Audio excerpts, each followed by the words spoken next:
Muy buenos días, tengan todas y todos ustedes.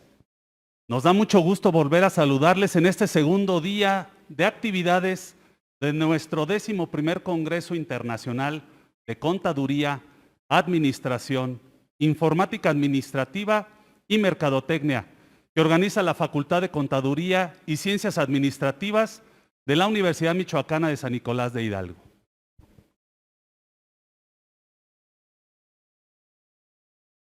Es un gusto presentarles a quien en esta mañana nos acompaña en este evento que ya es una tradición dentro de nuestro Congreso, que es la conferencia magistral. Saludamos esta mañana al doctor Evaristo Galeana Figueroa, director de nuestra Facultad de Contaduría y presidente del comité organizador de este Congreso.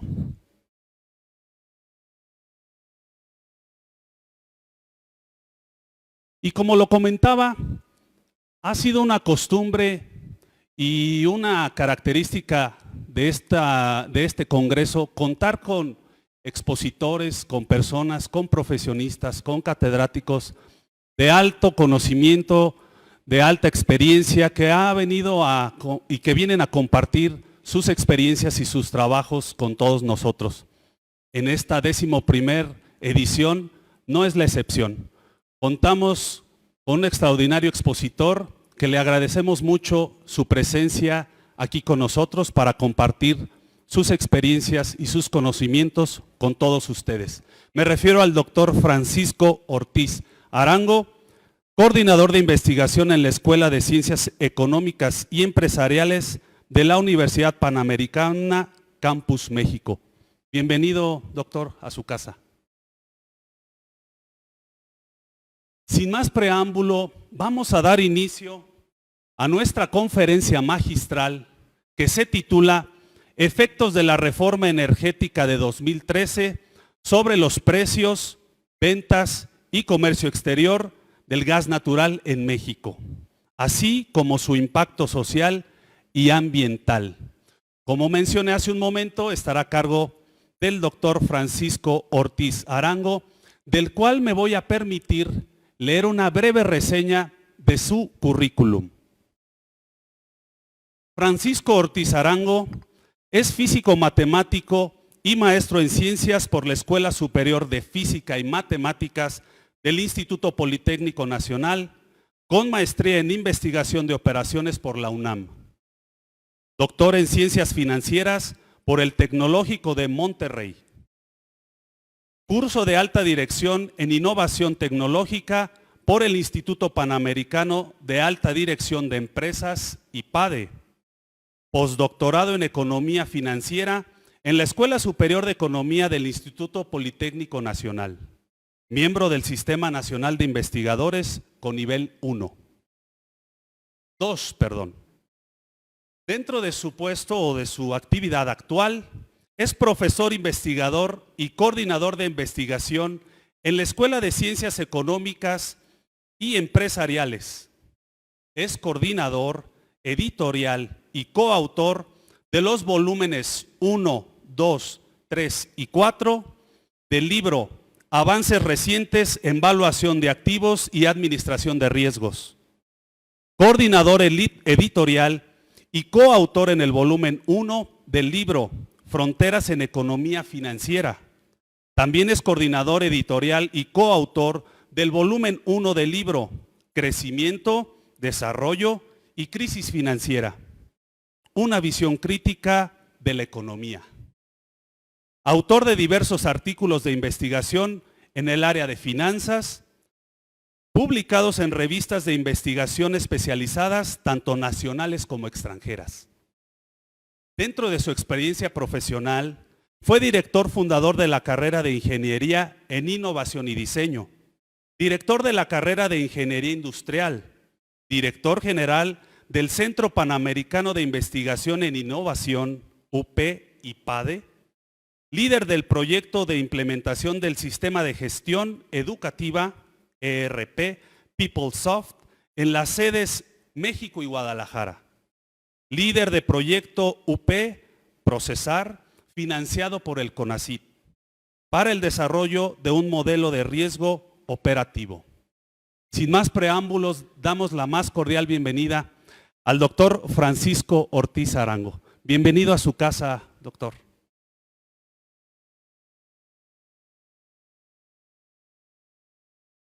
Muchas gracias.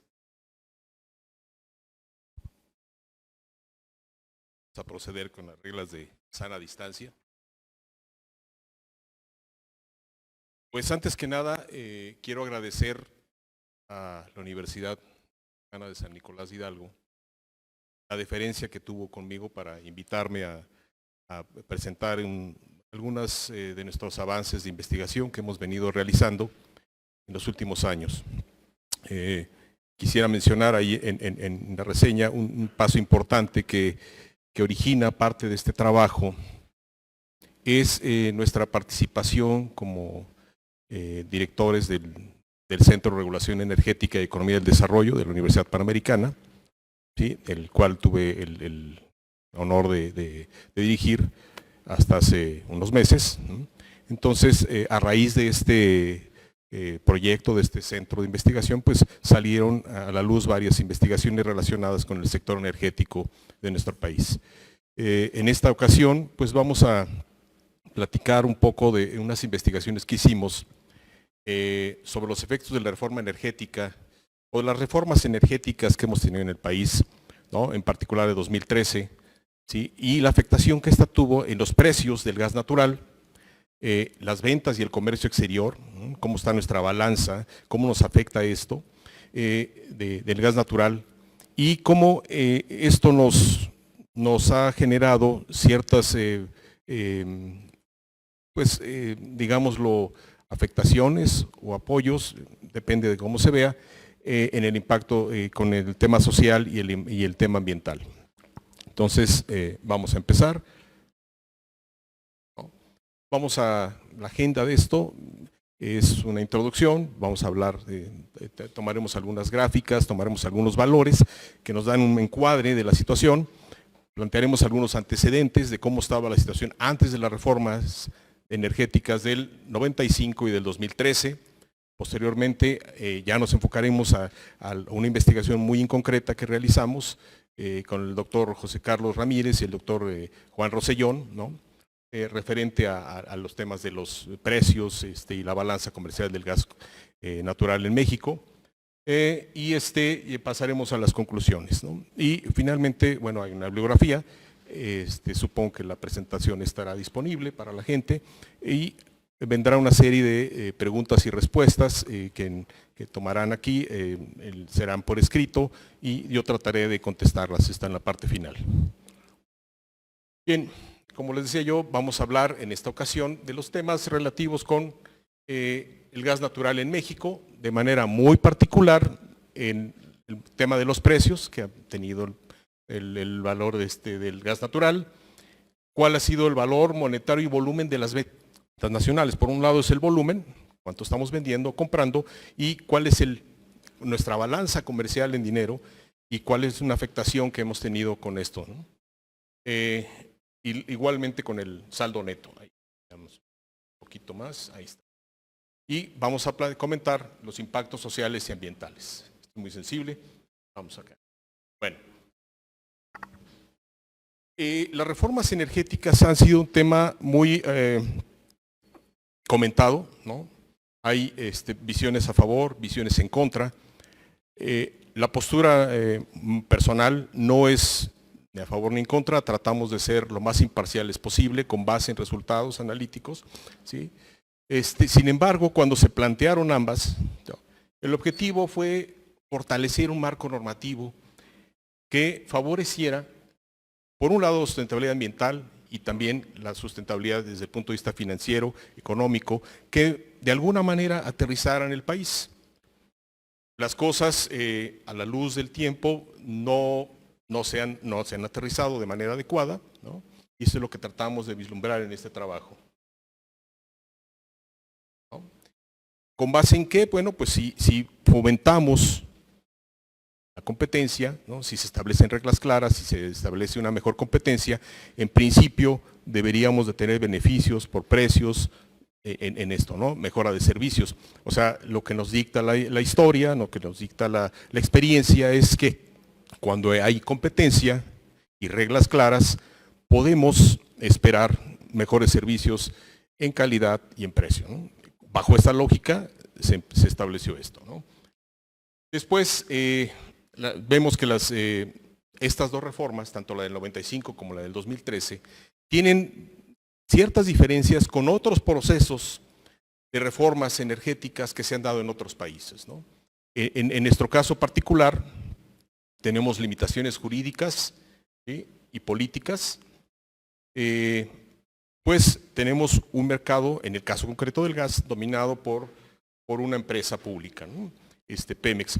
¿Qué es bueno o es malo? No es el objetivo de este trabajo definir si es bueno o es malo, es decir, no entramos en esta discusión, ¿no? Estamos tratando de presentar datos objetivos, concretos. Bien, empezaremos por dar algunas cifras interesantes al respecto.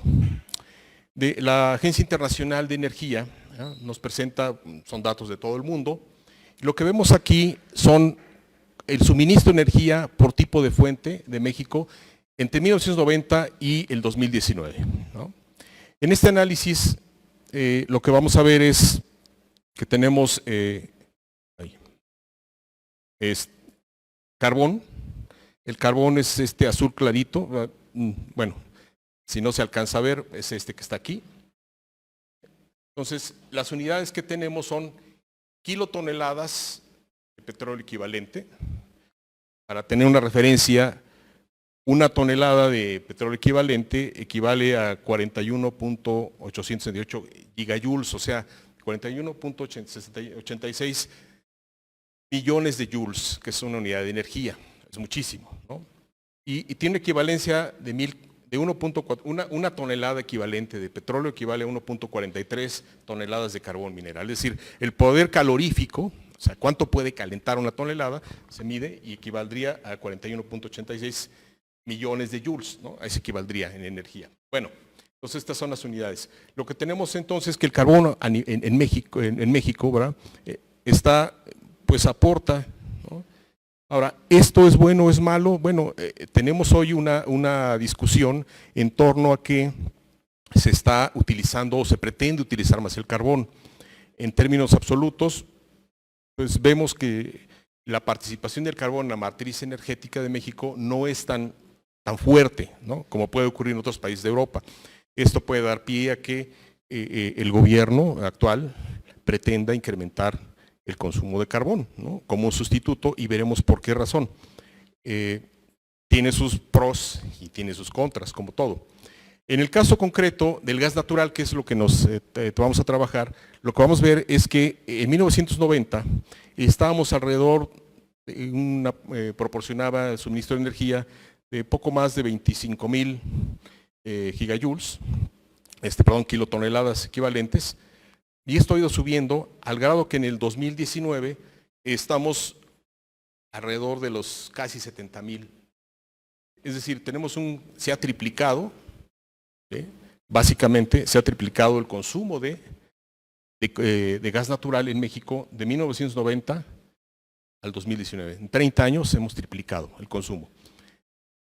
Y en el caso del petróleo, ¿verdad?, pues esto tenemos que ha ido fluctuando, ¿no? Tuvo un pico por aquí del año 2009, ¿no?, y va descendiendo otra vez en 2019, alrededor de 84,000 gigajoules. Sigue siendo dominante el petróleo, ¿sí?, con sus distintas variantes. Esto tiene gran trascendencia porque al incrementarse el consumo de gas natural, esencialmente por temas de origen ambiental, la eficiencia energética que tiene el gas natural es superior a la que tiene el carbón, y también esto hace que la generación de carbono en los efectos ambientales sea menor. Entonces esto ha promovido el uso del gas natural. Tenemos aquí los biocombustibles. La energía nuclear, que está verde, ¿no? Bueno, está una verde más pequeñita que tenemos acá. La energía solar y eólica, ¿no?, está amarilla. que ha ido subiendo, bajando, subiendo, entonces aquí. No ha sido tan determinante todavía, ¿no? Empieza a crecer, pero no ha sido tan determinante. Si vemos aquí, esto es la misma información, pero ahora vista como porcentajes, ¿no? Entonces lo que vemos es este color naranja, rojizo, ¿verdad? Es el petróleo. Lo que tenemos es, lo que decíamos antes, una prevalecencia del petróleo como el elemento fuente para generar energía en México. La energía biocombustibles es esta naranja, no es tan despreciable. El color amarillo es solar y eólica. Vemos que no ha impactado todavía mucho. La hidráulica, nosotros esperaríamos en México con todas nuestras presas y demás que fuera mucho mayor, pues no, vean, es este verde más oscuro.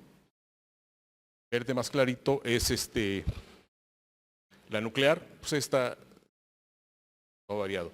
Esta color azul oscuro, ¿sí?, corresponde al gas natural. Entonces aquí vemos realmente cómo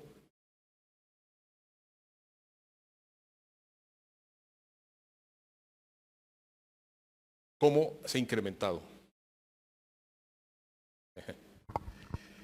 Finalmente tenemos muy claro que es el carbón. No ha sido tan tremendo. Vamos ahora a enfocarnos en el tema de la electricidad. ¿Por qué la electricidad es importante?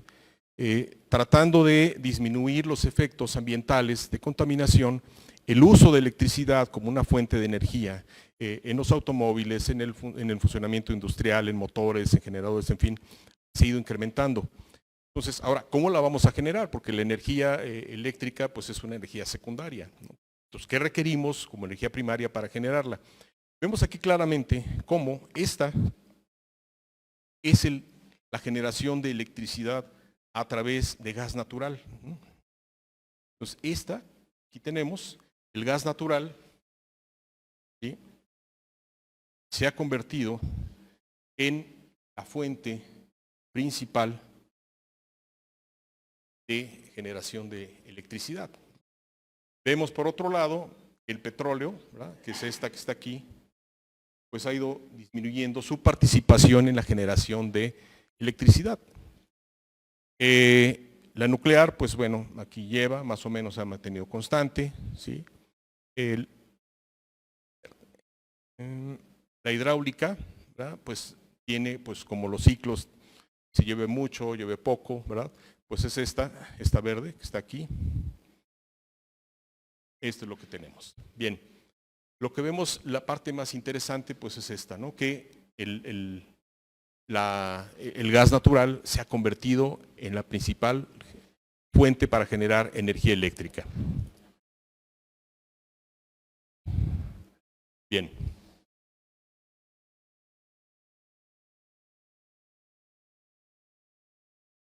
Entonces, referente a los mismos datos, vemos el porcentaje. El gas natural, aquí vemos cómo ha ido creciendo, ¿sí? La participación de gas natural es muy, muy significativa. Y cómo va disminuyendo la del petróleo, ¿no? O sea, que tener aquí en 1990 una enorme participación, estamos hablando del 40, del 50%, más del 50%, ¿sí?, que teníamos aquí en 1990, y de gas natural que tendríamos alrededor del 15%, en la actualidad tenemos un porcentaje de más del 60% en el caso de gas natural, y el petróleo estamos hablando de alrededor del 17%, ¿no? Y las demás fuentes que tenemos, la amarilla que es la hidráulica, aquí se ve muy claramente cómo están estos picos, ¿no?, en la generación de electricidad por las fuentes hidráulicas, pero ha disminuido con respecto al total. ¿Por qué ha disminuido? Hoy estamos produciendo menos. No, lo que pasa es de que el consumo de electricidad en el país ha aumentado, ¿no? Entonces, aunque aumentes la producción en diferentes tipos de energía, porcentualmente es menor porque el consumo de energía eléctrica es mucho mayor cada vez. Entonces, por eso es muy significativo el tema del gas natural. Bueno, Dado que requerimos cada vez más gas natural, vamos a trabajar un poquito, vamos a mencionar un poco lo relacionado con los tipos de recursos y las reservas de hidrocarburos, ¿no? Esta información pues, nos la proporciona un documento de la Comisión Nacional de Hidrocarburos, que es el potencial de hidrocarburos en México, ¿sí? Y ¿por qué menciono esto? Porque un poquito más adelante vamos a hablar de ellos, ¿no? Los recursos prospectivos, ¿sí? Son cantidades de hidrocarburos que están estimadas en una fecha determinada, ¿sí? Hacen cortes, y estas cantidades estimadas de hidrocarburos se refiere a que son potencialmente recuperables a partir de acumulaciones aún no descubiertas, o sea, se hacen supuestos con base en estudios previos, pero en términos reales no se han descubierto, ¿sí? Y entonces se dice, bueno, con base en estos estudios, aunque aún no lo hemos descubierto, tenemos recursos prospectivos. Después tenemos los recursos contingentes.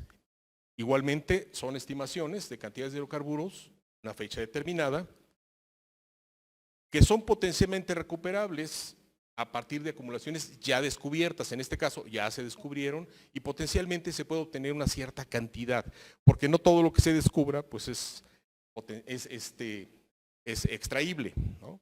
Entonces potencialmente es recuperable o extraíble mediante aplicación de proyectos de desarrollo. Sin embargo, en este momento, cuando se hace esta evaluación, no se consideran comercialmente viables, no se consideran recuperables, debido a diversas contingencias, el costo, la tecnología, el precio en el mercado aún no es suficiente.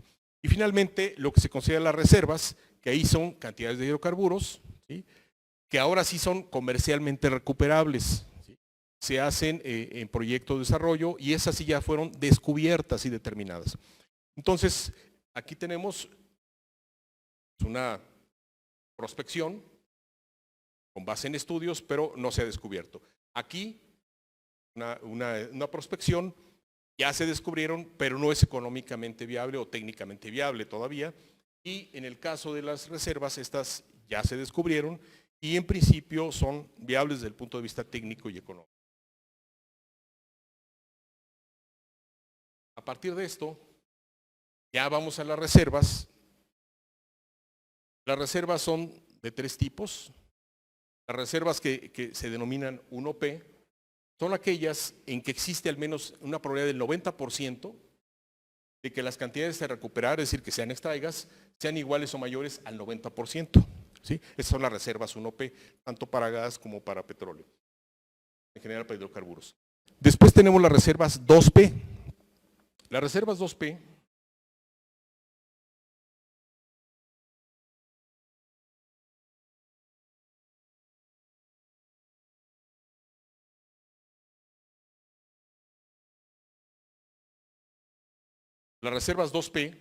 ¿verdad? Son aquellas en que existe al menos la probabilidad del 50% de que sea recuperable. ¿Qué implica esto?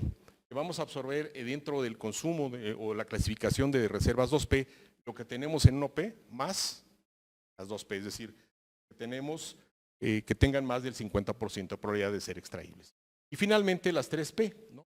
En la cual existe la probabilidad de al menos 10% de que las cantidades a recuperar sean iguales o mayores a este valor, ¿no? Y entonces se suman las reservas 1P, 2P, más este tramo abajo del 50 y arriba del 10%.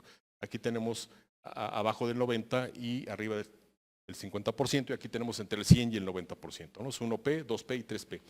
Entonces, esto es importante porque nos marca, a ver, ahí está.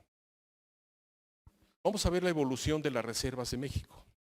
Esto es muy importante. Resulta que en el 2001, vamos a este corte, las reservas probadas, ¿sí? Probables y posibles, que es 1P, 2P y 3P, ¿no? Teníamos más de, son en miles de millones de pies cúbicos, miles de millones de pies cúbicos en el caso de gas natural. Entonces, en el 2001 teníamos más de 40,000 millones, 40,000 miles de millones de pies cúbicos de gas, ¿no? De las reservas probadas, ¿sí? Luego teníamos las probables, es este tramo, y las posibles son estas. Bueno, esto, con el paso del tiempo, pues ¿qué ha pasado? Ha disminuido. Hoy en día, en 2020, tenemos, con respecto al 2000, tenemos 1/3 de reservas probadas de gas natural al día de hoy. O sea, en 20 años ha disminuido un 65% más o menos las reservas probadas de gas natural. Esto nos pone en una situación muy crítica. En el caso de las reservas probables, bueno, pues esta se ha mantenido más o menos igual, y las posibles también ha habido una disminución. El caso más grave entonces es esto, ¿no? Las reservas probadas, ¿no? Las que sí tenemos certeza, que las probadas, recordemos que son aquellas que ya se descubrieron y que pueden ser factibles de obtenerse, ¿sí? Entonces esta es una situación que pone un alto grado de vulnerabilidad al país, ¿no? Bien. Ha habido también una estigmatización muy mala acerca del fracturamiento hidráulico o fracking, que se utiliza para extraer recursos que se denominan no convencionales. Se les llama así porque pueden ser de varios tipos. El más común, ¿no? Son normalmente el petróleo, lo que se llama en sistemas o gas, en sistemas convencionales, pues tenemos un yacimiento, pues es un gran lago, se hace un pozo, 200, 300, 100 metros, y entonces con la diferencia de presión, pues ese gas, ese petróleo sale, la clásica que hemos visto. Sin embargo, existen otros yacimientos en los cuales ese gas, ese petróleo está encapsulado en pequeñas rocas que se llaman lutitas, ¿sí? Que tienen una baja permeabilidad, pero mucha porosidad, es decir, son porosas, y entonces ahí es donde guardas ese gas o ese petróleo, pero están muy selladas, ¿no? Su permeabilidad es baja, entonces están muy selladas. ¿Qué tienes que hacer? Pues tienes que golpearlas para romperlas, es el fracturamiento, y entonces para que expulsen ese gas, ese petróleo. Bueno, resulta que para que logres eso, pues se tienen que hacer técnicas de fracturamiento hidráulico, y esto implica, además de hacer un pozo vertical, pues tienes que hacer pozos horizontales, ¿no? Para que abarques pues una mayor superficie dentro del yacimiento. Esto implica que tengas que consumir 2, 3, 4 veces más agua que en un yacimiento convencional, ¿no? Y esto pues genera pues problema, el consumo del agua es un problema tremendo desde el punto de vista social y desde el punto de vista ambiental, ¿no? Porque parte de esa agua ya no es reutilizable. Hay muchos tratamientos para tratar de reutilizarla, para hacer más perforaciones, o incluso para reincorporarla al medio ambiente. Sin embargo, una parte sustancial no se logra utilizar, y es agua que ya se pierde. Además de esto, para lograr estas fracturas tienes que hacer pues pequeñas explosiones, ¿no? Y entonces esto genera a veces ciertos temblores. A decir verdad, en nuestro país, hablar de temblores, la mayoría del país, no en todos lados, hablar de temblores abajo de 3 grados, ya no los percibimos, ¿no? Sobre todo quienes vivimos en la Ciudad de México, pero en otros países, ¿no? Sí es muy perceptible, y entonces es donde más quejas hay. Bueno, el tema es que hay un enorme discrepancia, estudios a favor y estudios en contra del fracking, pero el dato es muy simple. Los recursos prospectivos, ¿no? No las reservas, los recursos prospectivos de un estudio que hizo la Comisión Nacional de Hidrocarburos en el 2018 nos muestran que 52.6 miles de millones de barriles de petróleo equivalente, ¿sí? Están en yacimientos convencionales, y 60.2 en sistemas no convencionales, ¿no? Esto, ¿qué nos indica? Que un poquito más del 53% de nuestros recursos prospectivos están en sistemas no convencionales, ¿no? ¿Por qué tiene importancia esto? Pues porque resulta que, si recuerdan, estábamos aquí, perdiendo, ¿no? Entonces, pues esto nos pone en una situación complicada, ¿no? Porque por un lado requieres incrementar tus reservas, pero por otro lado tienes un problema de que puedes consumir agua y puedes contaminar y puedes generar disturbios, problemas de tipo social y ambiental. Entonces esta es una disyuntiva muy fuerte para el país, ¿no? Para el gobierno, para la sociedad mexicana. Vamos a ver el tema del consumo de energía primaria en México. Es decir, toda la energía que se consume, no solo para electricidad, sino para el transporte, para trabajar, para las casas, el comercio, en fin, todo esto. Lo que vemos, aquí tenemos dos tipos de mediciones.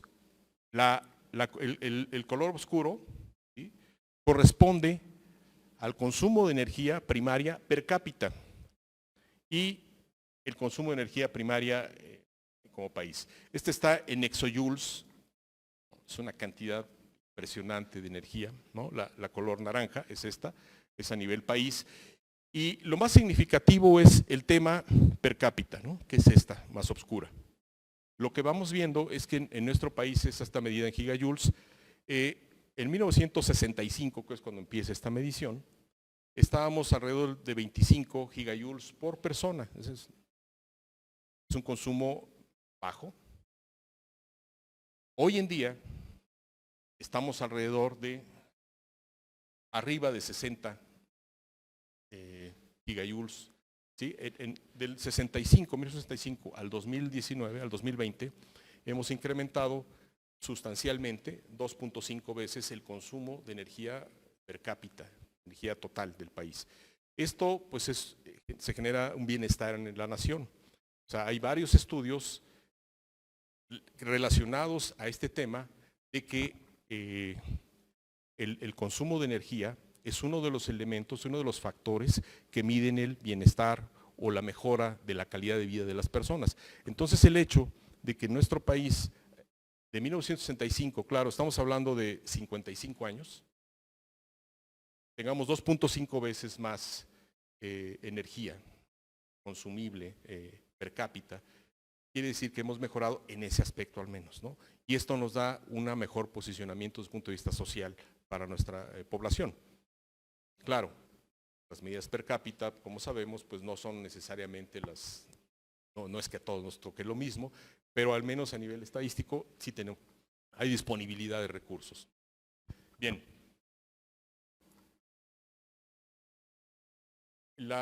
Tenemos ahora un problema. Hemos consumido más gas natural y esto hace que pues, hay que sacarlo de algún lugar. La producción de gas natural en México, por desgracia, no ha tenido este incremento como quisiéramos y esto hace que tengamos que comprarlo. Entonces aquí lo que tenemos es, en color naranja, es la producción de gas natural por día en México, son valores por medio, del 2000 al 2019. Lo que tenemos es muy parejo aquí, hasta el 2004 más o menos, 2005 hay un incremento, tenemos un pico 2009, ¿sí? Esto es importante señalarlo, en 2009 tenemos un pico de máxima producción y a partir de ahí empieza primero un descenso leve, ¿no?, y tenemos un descenso mayor a partir del 2017 más o menos, ¿está bien? Esto tiene repercusiones sobre todo en el estudio que vamos a presentar. Ahora, el consumo de gas natural por día es todo esto, ¿no? O sea, esto de abajo hasta arriba. O sea, no solamente esto que está naranja. ¿No? La diferencia, entonces, consumimos más de lo que estamos produciendo. Entonces, en este color azul, ¿verdad?, esto que está aquí, marcarlo, ¿verdad?, esto es lo que estamos importando de gas. Hay que traerlo de algún lado. No lo generamos, pues hay que traerlo. Entonces esto genera distorsiones en nuestra balanza comercial. Porque de algún lugar, es decir, lo requerimos. Hemos estado cambiando nuestros sistemas de generación de electricidad, nuestro transporte, el uso en los hogares, en fin, se ha incrementado. Entonces tenemos que cambiar. Y esto hay que traerlo de algún lado. esencialmente es de Estados Unidos, ¿no? De donde viene esto. ¿Y esto qué trae problemas? Pues trae problemas de dependencia muy fuerte con Estados Unidos, como lo vamos a ver más adelante.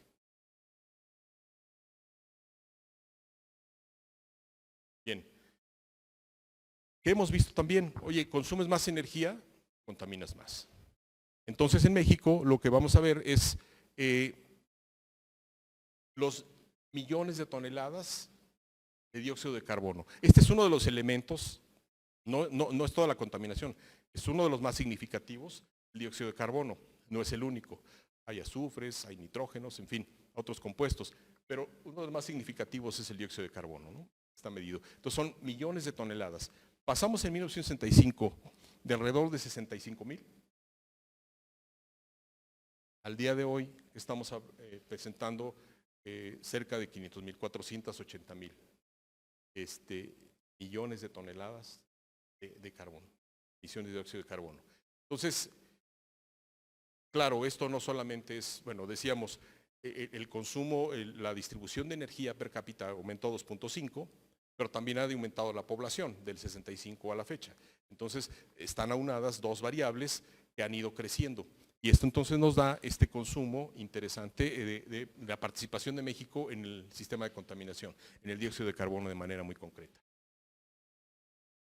Bueno, bajo esta perspectiva, vamos a entrar ahora sí un poquito en el estudio que hicimos y vamos a hablar de los antecedentes que teníamos. Antes del 95, Pemex mantenía el monopolio tanto en la producción, refinación, transporte, de todo el sistema de petróleo y gas en el país.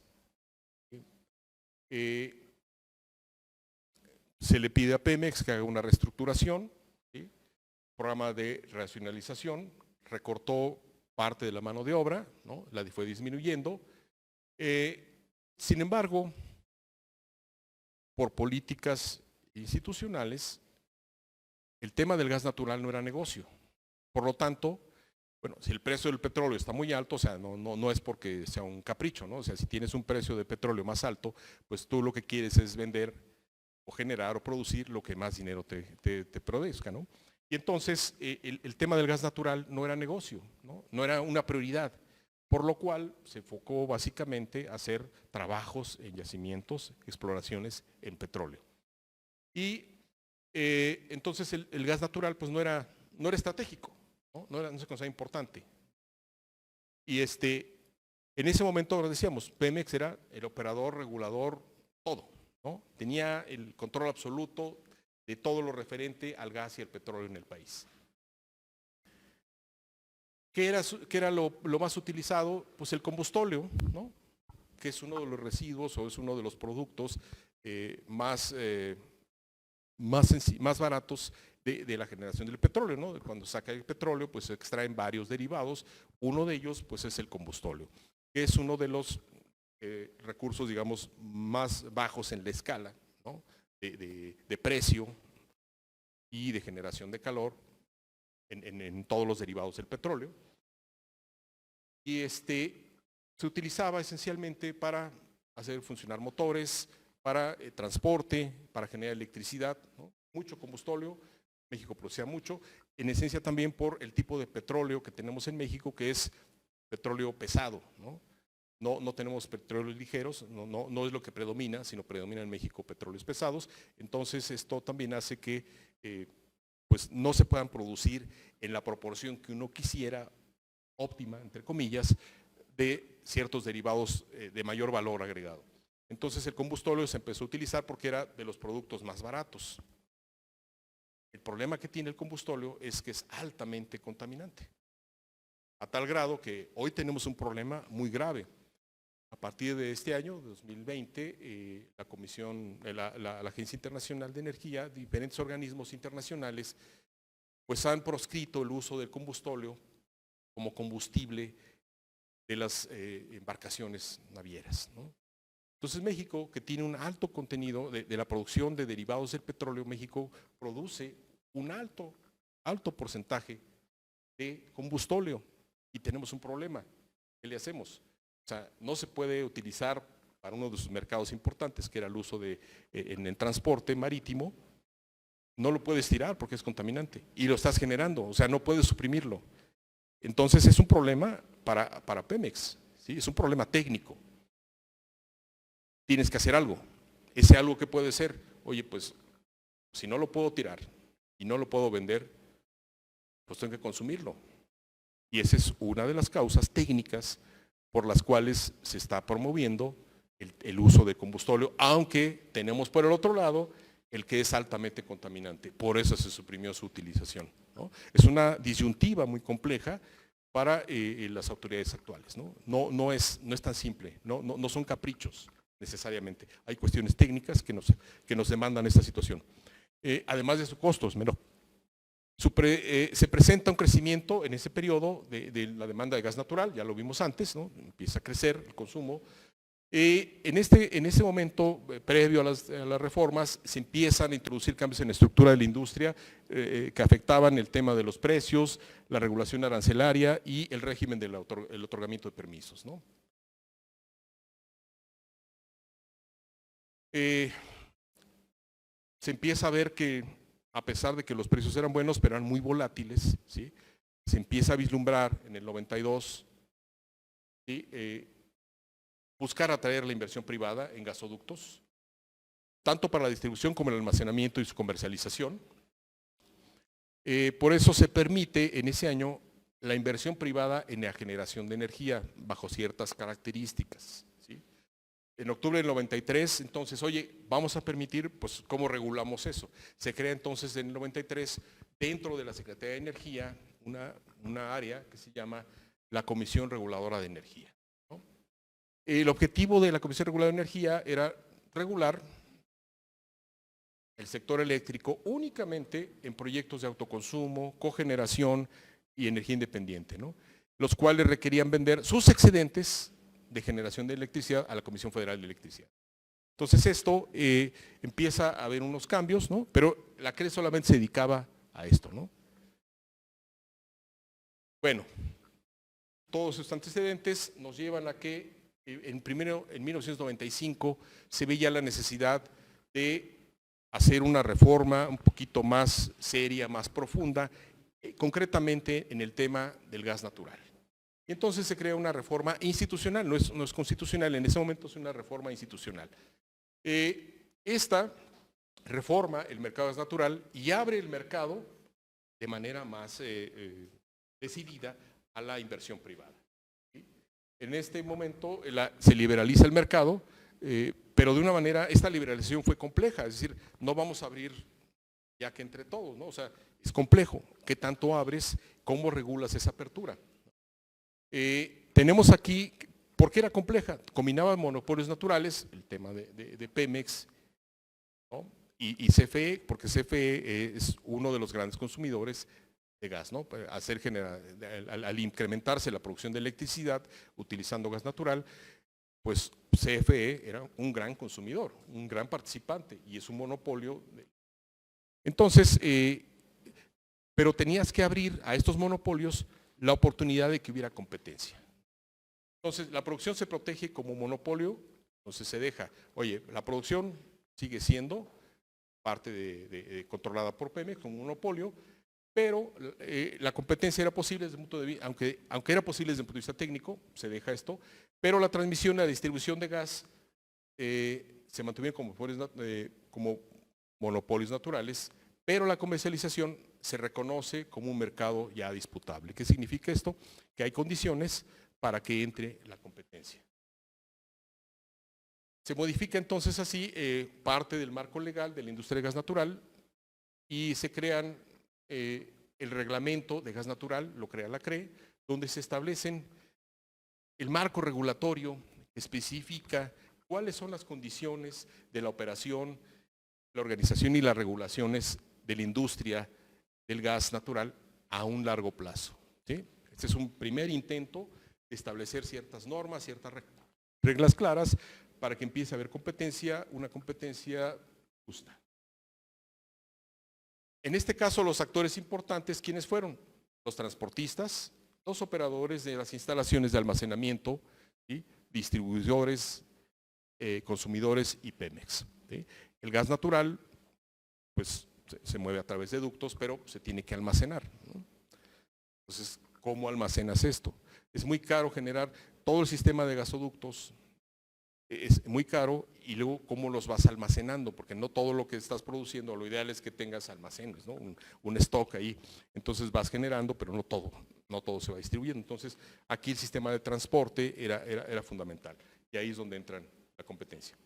Entonces Pemex se mantiene como un productor único de gas natural, se crean entonces incentivos para que las empresas privadas invirtieran bajo la regulación que establece la CRE, y la Secretaría de Energía se convierte en ese momento en el líder de la política pública de recursos energéticos. Es decir, Pemex, que había controlado esto por años, de manera histórica, que era el que controlaba realmente la política energética del país, ¿no?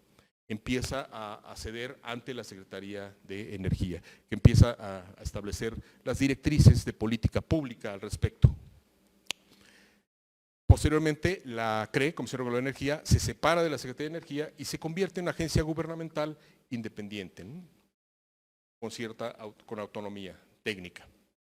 Se establece una política de acceso abierto a las redes de gasoductos y almacenamientos cuando existiera la suficiente capacidad. Es decir, Pemex dice, oye, yo estoy transportando tal cantidad, bueno, si te queda un excedente, podemos abrirlo a que participen los demás, solamente en ese caso.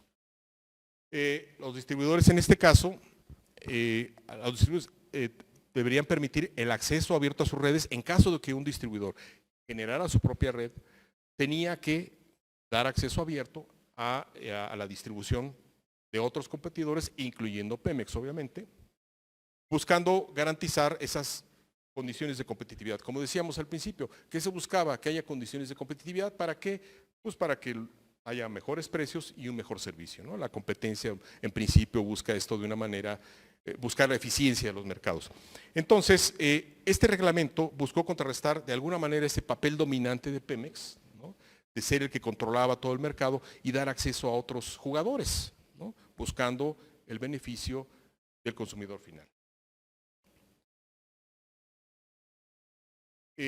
Desafortunadamente, la integración vertical entre transmisión y distribución no se permitía de manera directa, porque en un permiso de transmisión o de distribución, o sea, para que tuvieras un permiso de transmisión requerías un permiso de distribución y viceversa, o sea, estaban ligados. No podías dedicarte solo a la transmisión o solamente a la distribución, sino que tenías que hacer las dos cosas. Entonces esto limitaba, ¿por qué? Pues porque son los recursos, ¿no? O sea, es más caro, experiencia técnica, recursos económicos. En términos de comercio internacional, el reglamento permitía importaciones libres de gas natural de los Estados Unidos, y se estableció una primera regulación del precio de ventas de primera mano y de la distribución, es decir, de los grandes compradores y de cómo se distribuye.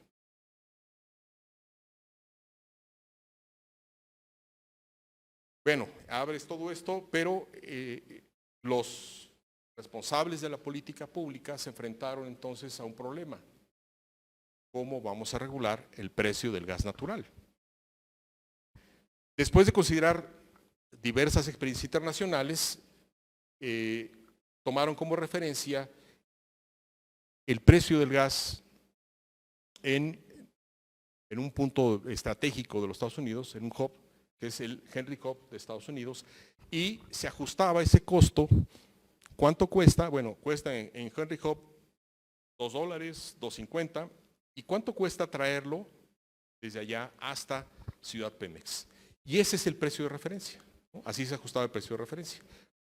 ¿Cuánto te cuesta allá y cuánto te cuesta ya traerlo aquí? Se integran esos y esto nos daba un precio de referencia. Para obtener la franquicia de distribución de gas natural, los licitantes debían presentar un proyecto económico y técnico, la CRE elegía cuál era el más adecuado y lo asignaba una zona geográfica de distribución, ¿sí? Con el fin de regular los precios y que no hubiera monopolios en los gasoductos de distribución, los reguladores eligieron una combinación de dos instrumentos: regulación por costo de servicio y regulación por precio máximo. Entonces, combinaban estas dos situaciones para que hubiera un mayor beneficio. se le pedía entonces al proponente, ¿no?, o se establecía la regla, ¿no?, que al comienzo de un quinquenio se determina un precio máximo, ¿no? Decían, a ver, tú no vas a poder pasar de este precio máximo, ¿sí?, al inicio de un quinquenio, y sobre la base de un costo de servicio, y el precio permanecía fijo durante el quinquenio, ¿no?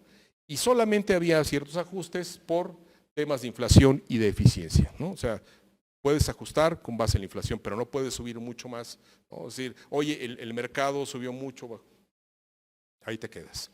Esto, de alguna manera, pues es muy riesgoso y podía desincentivar la participación. Y para regular la estructura de precios de distribución de gas, México decidió utilizar las dos variaciones: regulación por ingreso promedio en el primer periodo y una regulación por una canasta de tarifas en los siguientes quinquenios, ¿no? Entonces, es decir, poníamos un ingreso promedio y a partir de eso regulabas cuál es el precio, y luego para los siguientes quinquenios generabas un portafolio, una canasta de tarifas, y sobre de ella emitías una resolución para ese caso particular.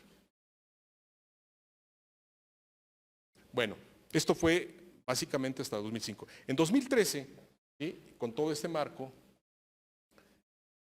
se dice, bueno, hay ciertas condiciones. El gobierno en aquel entonces hizo varias reformas estructurales y una de ellas fue el tema de la reforma energética, ¿no? Esta ya fue una reforma constitucional, ¿no? Y al ser una reforma constitucional, modificó por completo el marco regulatorio e institucional del sector energético y por lo tanto incluyó no solamente el gas, como, como se había hecho la reforma del 2005, sino petróleo y electricidad, ¿no?, y también otras fuentes de energía, ¿no? Estas son las tres más preponderantes. Sin embargo, incluyó las energías limpias, energías renovables. Hay una diferencia entre renovable y limpia, pero bueno, eso no es el tema de ahorita. Se crearon entonces, o se consolidaron, la CRE, ¿verdad?, se consolida la G, la CRE, y se hacen otras agencias complementarias o se consolidan, que es el caso de la Comisión Nacional de Hidrocarburos, que fue creada en 2008, ¿sí?, pero se consolida esta. El Centro Nacional de Control de Gas Natural, el CENAGAS, se crea en 2014, ¿sí?, y la Agencia de Seguridad, Energía y Ambiente, la ASEA, que se crea en 2015. En este caso, lo que, como ya habíamos visto antes, los recursos prospectivos se encontraban en reservas no convencionales y de aguas profundas, ¿no? Entonces, se busca, dentro de estos temas de la reforma, establecer un marco regulatorio para complementar las inversiones de Pemex con inversionista privado. Es decir, el tema de los recursos no convencionales y aguas profundas y todo esto, Pemex no tenía los suficientes recursos, a veces técnicos, a veces económicos y a veces ambos, y entonces requieres la participación de agentes externos, privados, nacionales o extranjeros, ¿no? Para dar un poquito de contexto, la CNH es un organismo con autonomía técnica para regular y supervisar la exploración y extracción de hidrocarburos en México, ¿no? Es un brazo de análisis técnico y regulador para la Secretaría de Energía en el tema de hidrocarburos. El CENAGAS se convierte en el administrador, en el propietario del sistema de gasoductos de Pemex, que era alrededor de 9,000 kilómetros, ¿sí? En el 2012 había alrededor de 12,000 kilómetros de Pemex y privados, 12,000 kilómetros de gasoductos.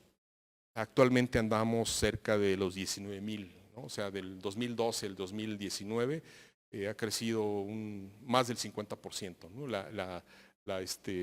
los gasoductos que se han visto y están en producción, están fabricándose, bueno, construyéndose alrededor de otros 2,000, 2,500 kilómetros, ¿no?, para los siguientes 2 años.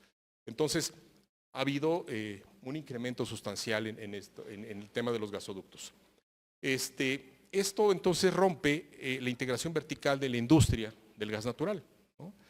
También CENAGAS es la agencia encargada de llevar la operación de dicho sistema, es decir, por un lado es una especie de regulador y por otro lado es el administrador. Tiene dos funciones. Por un lado, como un ente regulador, pues busca el beneficio del consumidor, pero a la vez, al ser el administrador, pues busca el beneficio de esto, ¿no? Entonces es un papel doble, complejo, ¿no?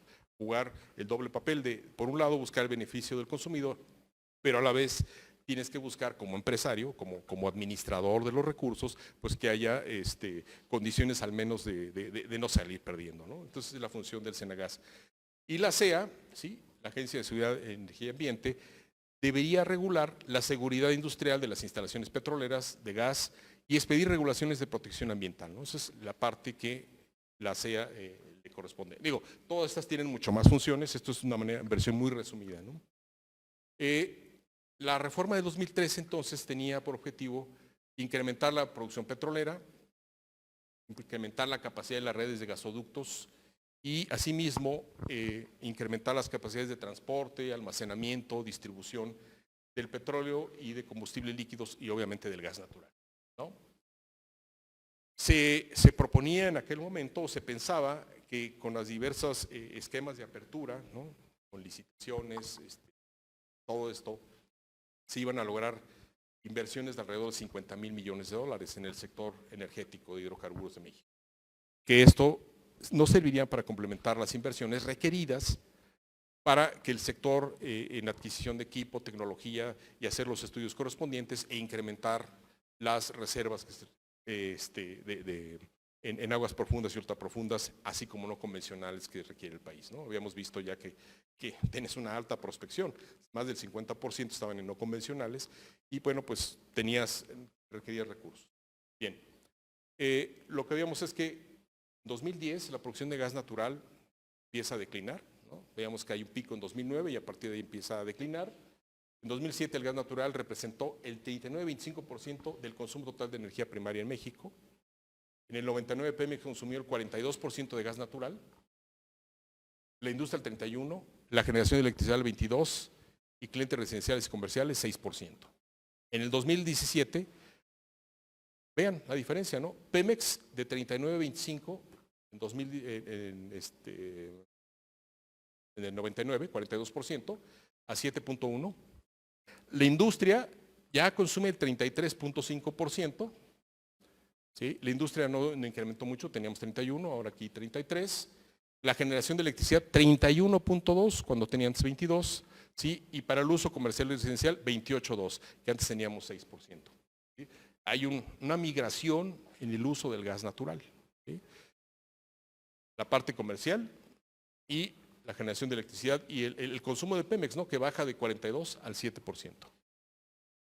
Para enero del 18, ¿sí?, México tenía 10,000 millones de pies cúbicos de reservas de gas natural probadas, ¿sí? Aproximadamente entre el 10 y el 15% de este gas, del gas que se produce, es venteado o quemado. Este es un desperdicio. La relación reserva-producción, es decir, ¿cuánto gas nos queda en las reservas, ¿no?, de las reservas probadas? Para 5,4 años. Es decir, si ya no hubiera más descubrimientos de reservas, si no se incrementan las reservas, en el 2018 México tendría gas para 5,4 años, al ritmo que se está consumiendo, ¿no? Haciendo un muy breve resumen de los cambios de legislación, en la legislación secundaria se crea la reforma energética, diciembre de 2013, se acepta, ¿no? Y bueno, vienen en el 2014, pues ya las leyes secundarias, se expiden algunas, ¿sí?, y se reforman. Entonces lo que vemos es que hubo 9 nuevas leyes secundarias expedidas y se reforman 12 leyes. Las nuevas leyes son la ley de hidrocarburos, la ley de la industria eléctrica, la ley de energía geotérmica. Les decía yo que la reforma energética no solamente abarcaba hidrocarburos, sino también energías renovables. La ley de Agencia Nacional de Seguridad Industrial y de Protección al Medio Ambiente del sector de hidrocarburos, la ley de petróleos mexicanos. Aquí se cambia el estatus entonces de petróleos mexicanos, de ser una industria paraestatal a ser una empresa productiva del Estado. La ley de la Comisión Federal de Electricidad, que es en el mismo sentido, la ley de órganos reguladores coordinados en materia energética, la ley de ingresos sobre hidrocarburos y la ley del Fondo Mexicano del Petróleo para la Estabilidad y el Desarrollo.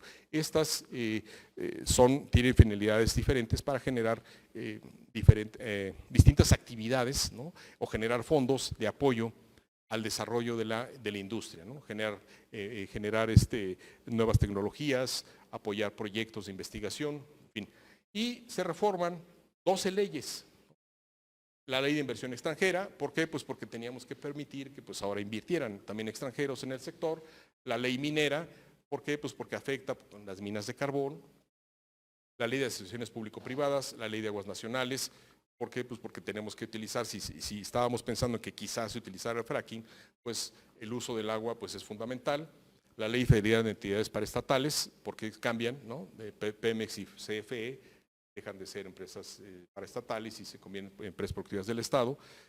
La ley de adquisiciones de arrendamientos y servicios del sector público, la ley de obras públicas, la ley orgánica de administración, la ley federal de derechos, la ley de coordinación fiscal, la ley federal del presupuesto y la ley general de deuda pública, ¿no? Estas son de una manera muy resumida, desde el punto de vista jurídico y legal, lo que ocurre. Bien, vamos a analizar ahora sí los datos del trabajo.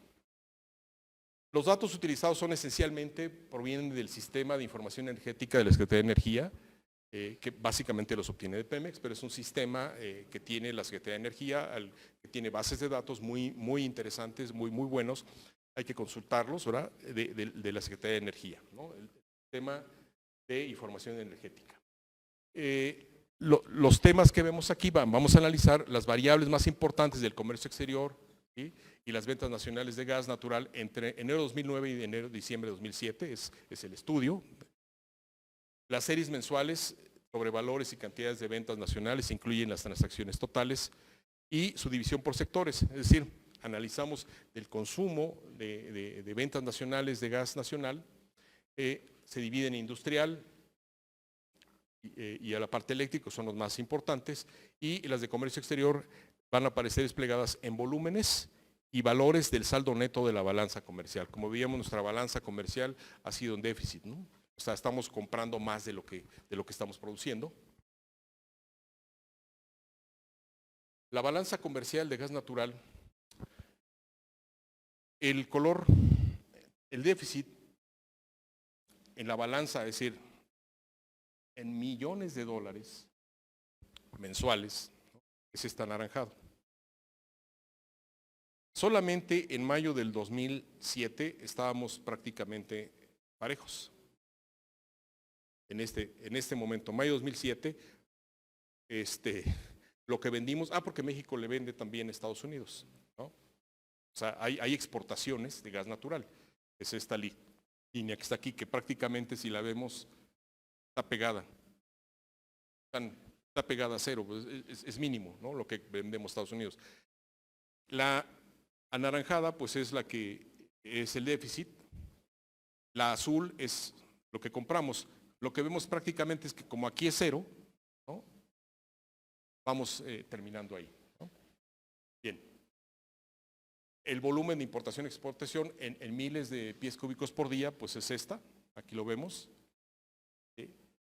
El punto de partida se considera enero de 2009, porque ahí es donde vemos que hay un pico, ¿sí? Y nos da un periodo entre 2014 y 2019, 4 años antes y 4 años después, ¿no? Perdón, 5 años antes y 5 años después. A partir de esto, vemos aquí la producción total de gas natural en millones de pies por día, esto es en México, ¿sí? Vemos cómo va descendiendo, ¿no? Pero nuestro consumo va subiendo. Entonces, para obtener los precios promedios reales por metro cúbico, lo tomamos por los sectores industrial, eléctrico, se divide el valor de las transacciones mensuales en dólares constantes referidos al 2015, ¿no? Para que sea equitativo, ¿no? Para que sea realmente representativo. Y con el fin de hacer comparaciones de tiempo, transformamos los valores de pesos corrientes del saldo de la balanza a esos valores del 2015, ¿no?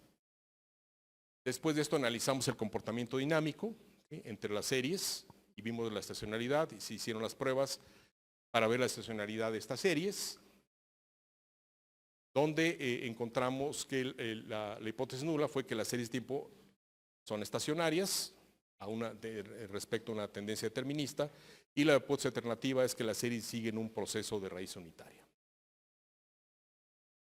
Con base en esto hicimos una descomposición aditiva de cada serie de tiempo y se determinó un proceso subyacente, ¿no? y buscamos cuál era el tiempo promedio de regreso. Es decir, si viene un shock, ¿qué pasa, no? ¿Cuánto tiempo se tarda en promedio en regresar a un estado de lo que tenía antes, ¿no? Entonces utilizamos pruebas de Andrews y estos son los resultados. Bien, esto es muy técnico, vamos a llegar aquí.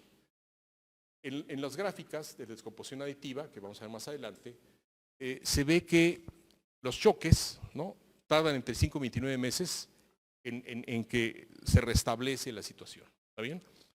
Ese es en el caso de la serie de comercio exterior. En todas las demás, no logra convertirse. ¿Qué quiere decir? Que hay efectos permanentes. Es decir, ya no regresa a su estado inicial. Entonces, esta es la descomposición aditiva en el precio total.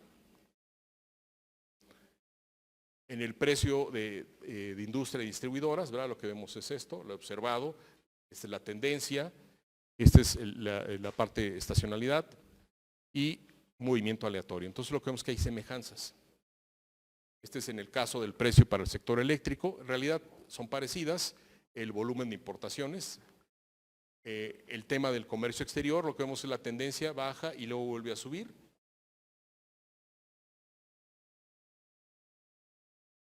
Ese era en dinero y este es en volumen, ¿verdad? Entonces, lo que vimos es que los precios totales oscilan entre un rango de 0.08 y 0.18 con escasos picos entre 2010 y 2012, ¿no? Los posibles cambios que podíamos tener, para analizar posibles cambios estructurales, se utilizan dos pruebas, la de Siebel-Andrews y la de Andrews-Proberg, ¿no? Lo que vimos es que entre 2016 y 2007 es donde se tienen mayores impactos, ¿no? O sea, entre 2016 y 2017 es donde vemos un impacto mayor. Se determinan entonces aquí estos cambios estructurales y lo que vemos es que aquí hay un cambio. Uno, el color violeta se debe a los de la prueba de Andrews-Proberg y el rojo, más corrido hacia la derecha, es el de la prueba de Siebel-Andrews. Entonces lo que vemos es, coinciden más o menos, entonces tenemos aquí un primer cambio estructural entre 2013, ¿no?, y otro alrededor de 2017, ¿no? Entonces lo que vemos es una tendencia y luego viene.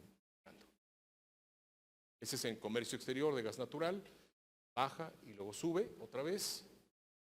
El comercio exterior de gas natural, pero esto es en millones de dólares.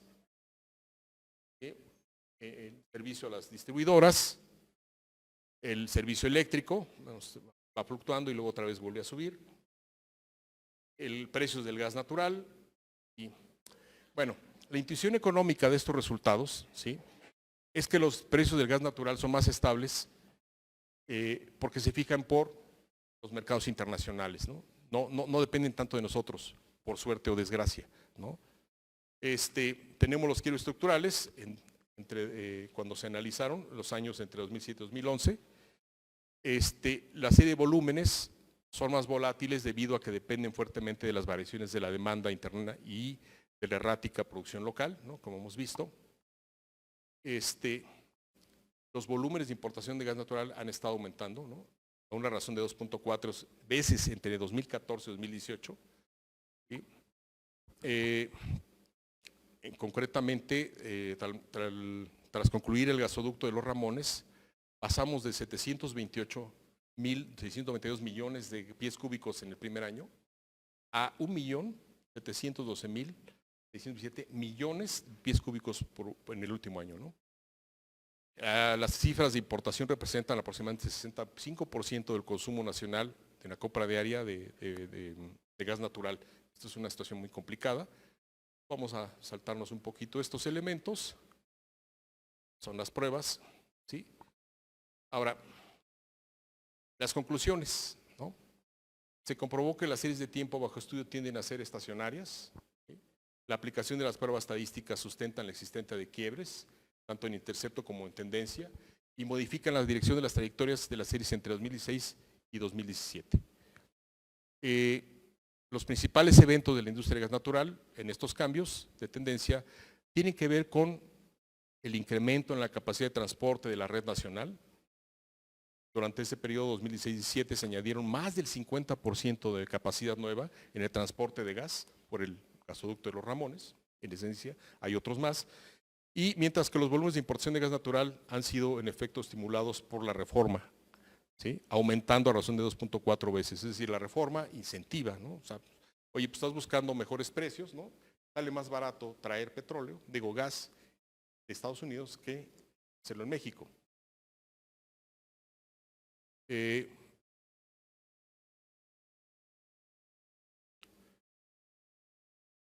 cambio estructural en la importación durante el mes de 2016 es muy significativo para evaluar el desempeño de la reforma energética y en particular para ponderar las posibilidades reales, disminuir la dependencia, ¿no?, externa de este producto. Y esto último es de gran importancia, pues no hay que olvidar que la mitad del consumo energético y las 2/3 partes de la electricidad del país son suministradas por gas natural, ¿no?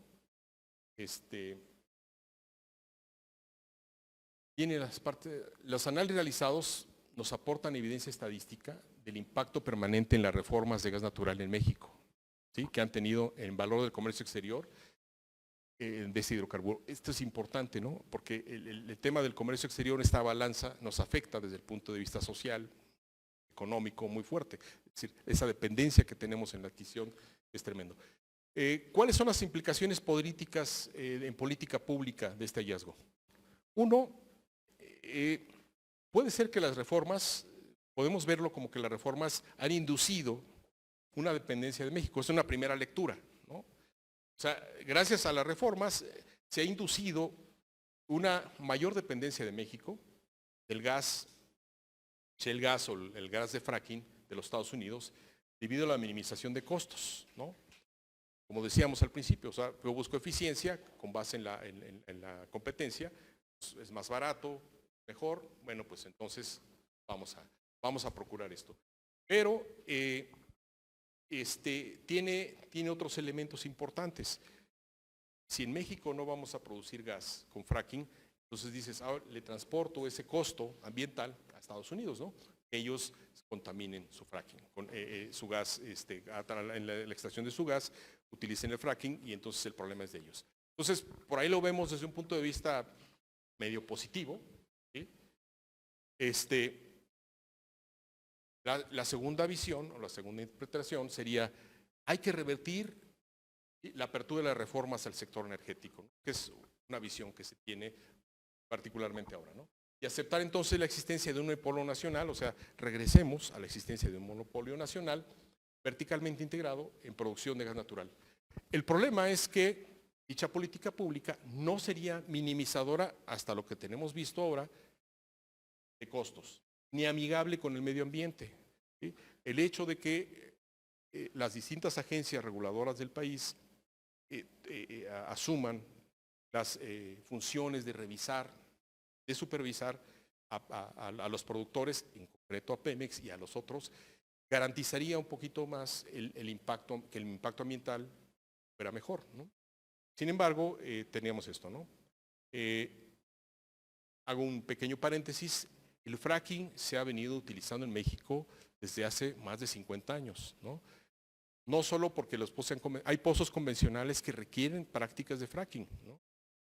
Hay una declaración de un comisionado de la Comisión Nacional de Hidrocarburos, el comisionado Pimentel, que declaró en Twitter, ¿no?, que si México realmente cancelara el fracking, ¿sí?, las prácticas de fracking, repito, no porque necesariamente sean para sistemas no convencionales, porque hay sistemas convencionales que requieren fracking, México dejaría de producir alrededor de 190,000 barriles de petróleo por día, ¿no? O sea, de por sí estamos abajo de las metas que tenemos, entonces perder 190,000 es algo considerable. Entonces, como argumenta aquí un comentario de un trabajo de Sarmiento, ¿no?, en 2019, una política tal vez más sensata que armonice soberanía energética con eficiencia económica y ambiental en nuestro país podría fundamentarse en una descarbonización acelerada de la energía renovable y solar. ¿Qué significa esto? Parece ser que una de las salidas, la más viable, sería incrementar el uso de energías limpias, ¿no?, solar, eólica, ¿no? Afortunadamente parece que ya se está retomando esta visión, ¿no?, en este sentido. Obviamente la reforma energética es un proceso en ciernes y habría que valorarla en un cambio estructural temporal, ¿no? Todavía estamos muy poco. Valorar que algo está mal con tan poco tiempo es un poco apresurado, ¿no? Tenemos que, es una disyuntiva muy compleja, ¿no? El decir que algo no sirve cuando apenas lleva poco tiempo es tan arriesgado como decir que sí sirve, ¿no? O sea, echar campanas al vuelo como tirar es complejo, ¿no? Porque en una situación es una industria, un sector que lleva años, ¿no? Para que un pozo petrolero, pase de un sistema de exploración a producción, estamos hablando de 5 a 10 años, ¿no? Llevamos 5 años de reforma energética, 6 años, ¿no? Y pues es muy pronto para decir que es buena o mala. Entonces, independientemente del tinte político, ¿no? Habría que hacer una evaluación más técnica de esto, ¿no? Antes de decir que no sirve, de revertirla o apoyarla, ¿no? O sea, hay que tener más objetividad en ese sentido. Bueno, pues por mí es todo. Muchísimas gracias y pues estoy a su disposición para tratar de contestar sus preguntas. Muchas gracias.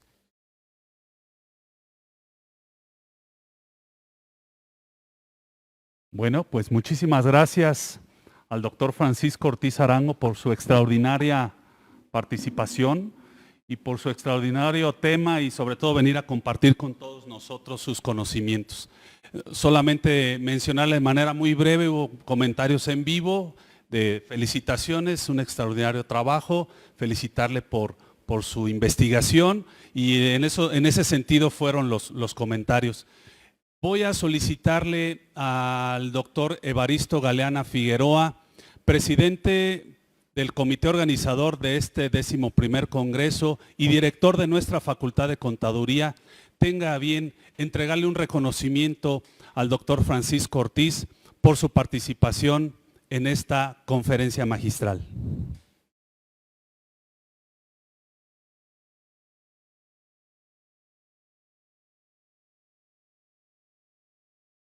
Muchas gracias, doctor Francisco, por aceptar la invitación a este importante evento de nuestra facultad.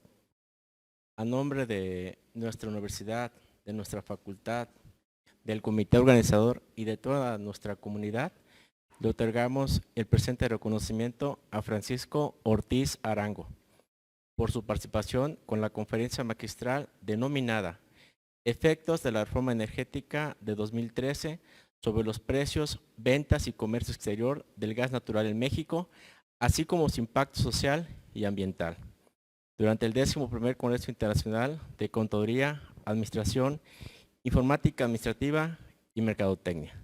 Muchísimas gracias, doctor.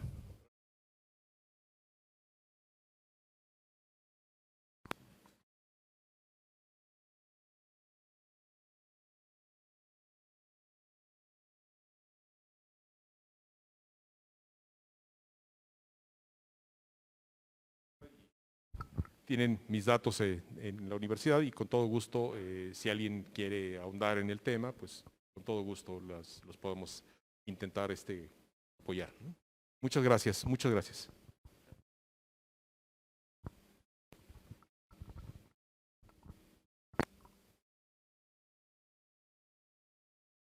Muchísimas gracias nuevamente, doctor Ortiz Arango.